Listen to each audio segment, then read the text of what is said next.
Are you ruining your music with compression? Following advice you hear online could be a huge mistake if you don't know this vital compression secret. And without it, your music will never sound professional or radio ready. Rob here from musicianonamission.com, and in this video I'm going to share the secret to mixing with compression like a seasoned pro. It actually took me years to come to this realization, and after teaching over 500,000 home studio owners, it never ceases to amaze me how many people don't know this. But before we dive in, be sure to grab the free compression cheat sheet that's going to help you to get this right every single time. Over 5,000 people have already downloaded this cheat sheet and used it to produce better mixes in their home studios. So go and grab it. There's a link in the description. It's completely free. So the secret to mixing with compression is this. The use of compression varies wildly between genres.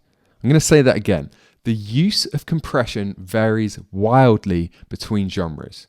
Don't forget that, because this is the key to making sure you're producing mixes that actually benefit the music that you're working with and that enhances the track rather than just applying compression for the sake of it. Now, very few tutorials online seem to mention this fact, and you can't really take a one-size-fits-all approach to compression because every genre is so different. Every track requires a different approach to compression. And you simply can't apply the same strategies to every genre. Yes, you're going to use compression in the same way. You got to know how to use a compressor, but the why behind compression and the intention behind it, the reason you're using it, is going to vary so much between different styles of music. In fact, out of the 4 main tools at your disposal as a mixer, balancing, EQ, compression, and panning, compression is the one that varies the most between genres. So in this video, you're going to learn how to approach 5 different genres. You're going to learn about compression in pop,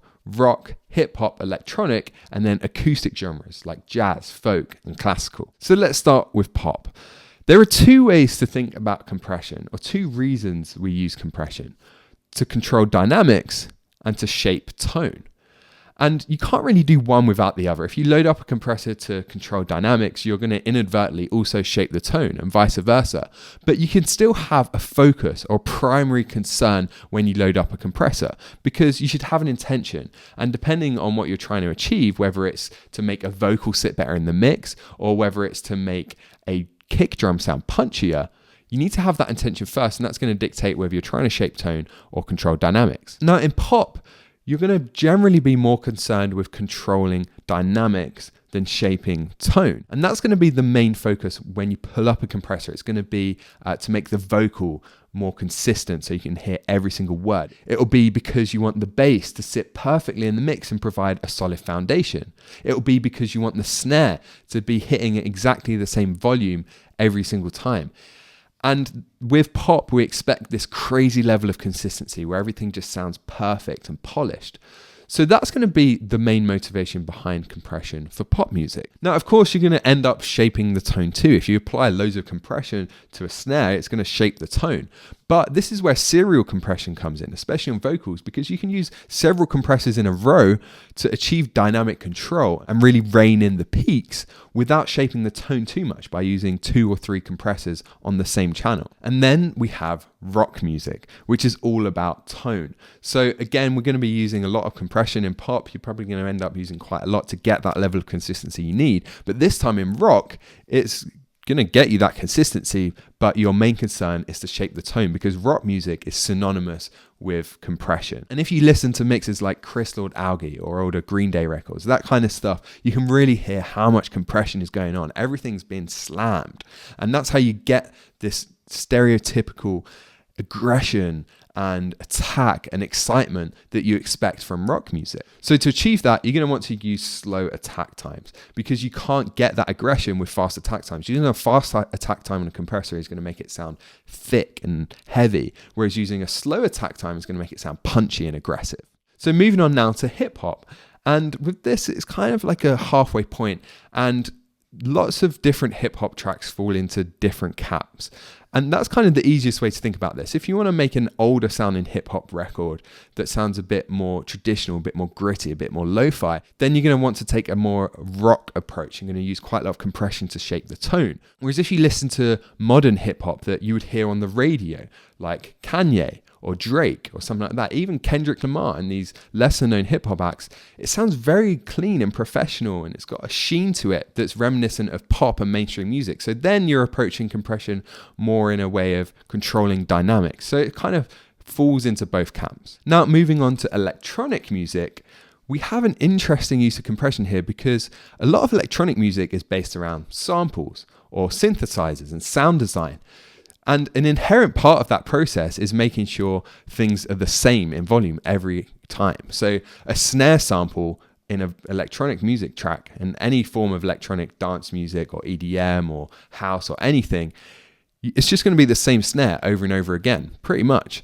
So you don't need compression because you don't need to control the dynamics. Now, of course, you may want to shape the tone of that snare. You may want to make it sound punchier, and then you would want to use compression. But you don't really need to control dynamics because everything's already consistent in volume because it's synthesizers and samples. So really, the main thing you're going to be compressing is the vocals. And then you're thinking more about, okay, it's probably going to sound mainstream, so you can probably approach it from a perspective controlling the dynamics, so more like pop or mainstream music. And then everything else, don't feel like you need to use compression because you're not going to use anywhere near as much compression when you're mixing electronic music as acoustic or guitar-based genres. And then finally, we have purely acoustic genres like jazz, classical, just singer-songwriter with an acoustic guitar, folk music, that kind of stuff. And in this case, you're going to be using little to no compression.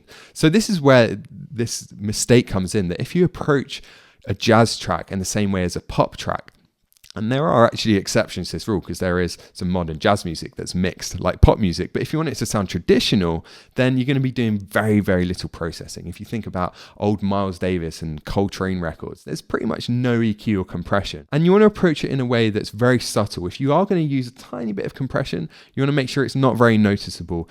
And the exception to this rule is if you want to kind of make it sound modern and mainstream, then you're going to have to approach it more like pop. But if you want it to sound traditional, then no compression at all or very little. So make sure you don't approach all genres the same. And this is absolutely vital. This is a big step in becoming a better mixer and a better producer in general. It's doing what's right for the track, not just having a set of techniques and tips that you've learned and applying them to everything you come across, but instead thinking about the nuances of the genre and the vibe of the track and how you want to shape it in a certain way. And compression plays a big role in that. So make sure you download the cheat sheet because this is a lot to take in and it's going to vary so much. Inside that cheat sheet, you're going to find a recap of how to approach these different genres. You're going to find my go-to compressor settings, a breakdown of all the compression parameters. Over 5,000 people have already used this cheat sheet to improve their mixes, so I want to share it with you for free. Go to the link in the description, download that, and it's going to help you to make instant improvements. So I'm Rob from musicianonamission.com, and I'll see you again soon.